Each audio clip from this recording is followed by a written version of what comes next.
Make-a-wish tree. Leah, don't wander too far. We're supposed to be collecting herbs, not chasing after butterflies.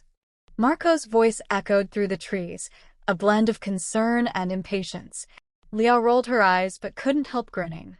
Her older brother was always so serious. I'm just looking around. You never know what treasures the forest might hide, she called back, carefully stepping over a log and moving deeper into the thicket. Yeah, Marco muttered, adjusting the heavy satchel slung over his shoulder. The basket on his hip was filled with wild thyme, mint, and a few handfuls of nettles. He had a knack for finding the right plants, but Leah always managed to get distracted by the scenery. Leah, however, wasn't listening anymore. There was something strange ahead, something she hadn't seen before. She hurried forward, her boots crunching on the damp earth. She could just make out a shape through the trees. It was a tree, but not like any other she'd seen. "Marco," she yelled, but the sound barely reached him. He appeared seconds later, looking both exasperated and curious. "What now?" Leah stood before a massive, gnarled tree, its bark twisted into strange spirals that seemed almost alive.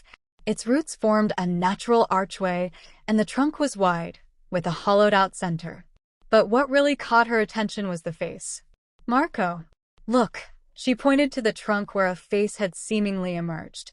The wood had grown to resemble eyes, a nose, and even a mouth. It wasn't just a trick of the light, it was unmistakable. The tree seemed to stir, its branches creaking like an old door. A voice, deep and resonant, filled the air around them. "Well, it's about time you noticed me." Leah gasped, and Marco stumbled back, his mouth hanging open. Did that tree just talk?" The tree's branches rustled, as if laughing. "Indeed, I did. But that's not what you should be so surprised by, young ones." Leah stepped forward, her curiosity winning over her fear. "You can talk?" "How?" The tree's voice softened, almost like a whisper. "I am not just any tree, little one. I have a story to tell. A story you might find useful." Marco shot his sister a look, his brows furrowed. "This is ridiculous. It's probably just the wind or—" "No," the tree interrupted. "It is no trick, young man. I have seen many seasons pass, and I have a tale to share. If you listen carefully, you may find what you are seeking."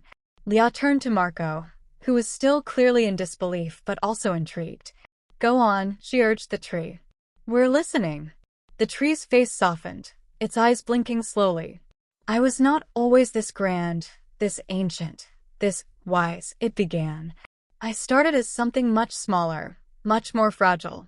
You see, it all began with a tiny squirrel, a creature no larger than your hand."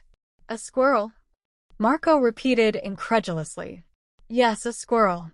But not just any squirrel," the tree continued.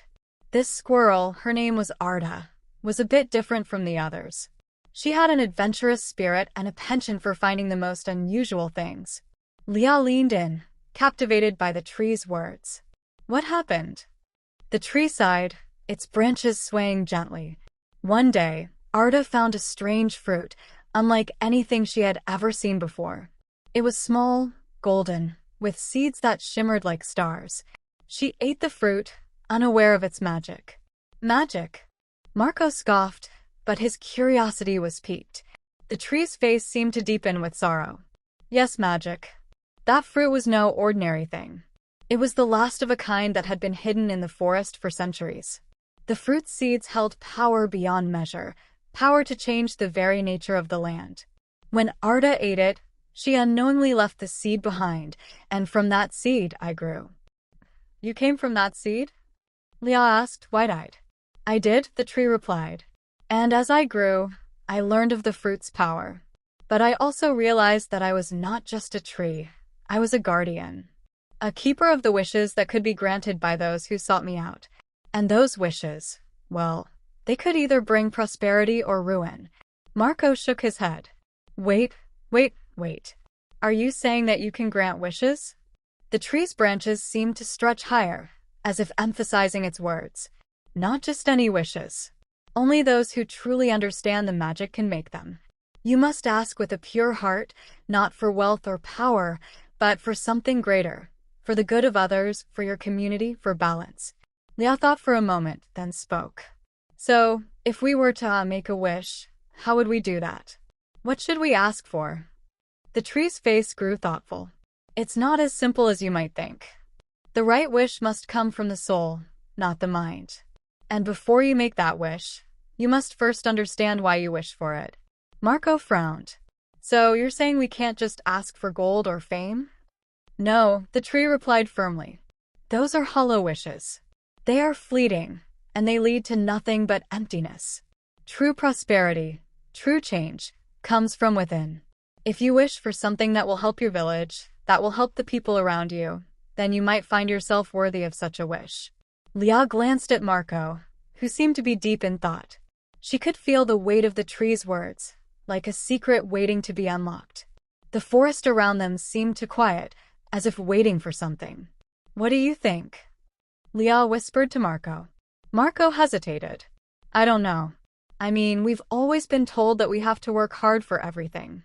This feels too easy. Liao nodded. Yeah, it sounds too good to be true.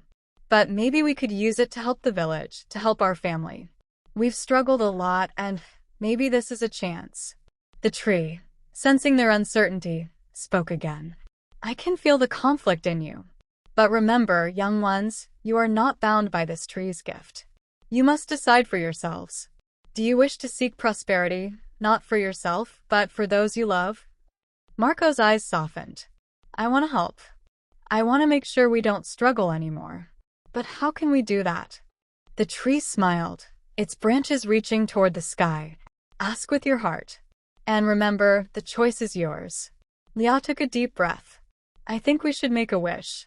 But we need to do it right. Marco nodded. For the village. For our family. We've seen too many hard times, too many struggles. Liao stepped closer to the tree's trunk, her hand resting against its bark. We wish for prosperity, for our village. For a chance to make life better for everyone.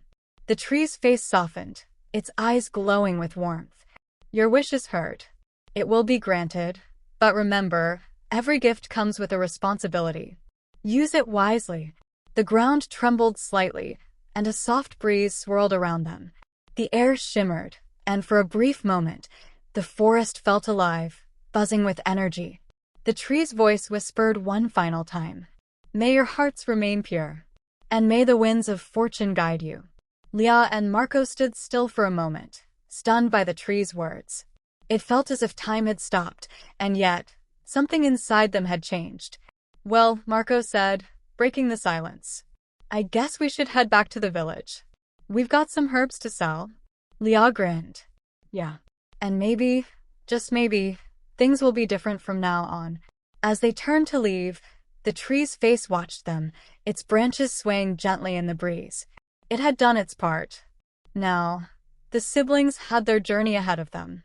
The wish was made, and the magic would follow.